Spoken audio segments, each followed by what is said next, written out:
Tell us a comical or inspiring moment that you've had while working remotely.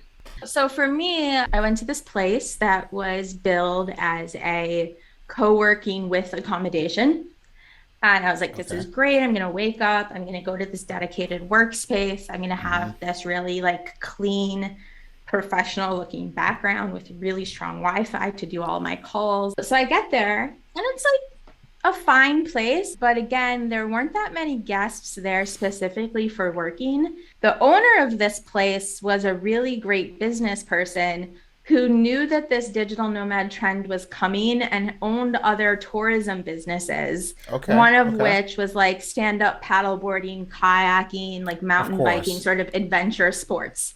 The leaders of these adventure sports lived also in the same accommodation. Yep. So now Yep. if you can imagine like the types of people that lead kayaking trips, and Definitely. me, director of people, having serious conversations Like, about far out, bro. Far out.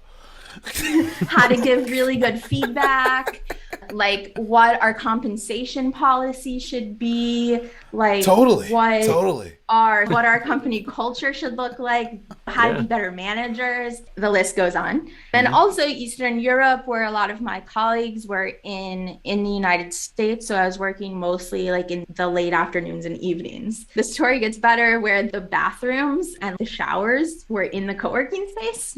Okay. So Okay. so you're So like, okay, like real again, communal. like this is interesting, really communal, which is great. Isolation is a problem for remote workers. Of course. Cool. Like we're gonna make this work. I was on a video call, like having a really, really strong opinion. I can't remember what now because this was so many years ago. And from the corner of my eye, like I see the kayaking crew coming back in like their swimsuits without shirts on, going to get their afternoon showers and get like the seawater out of them.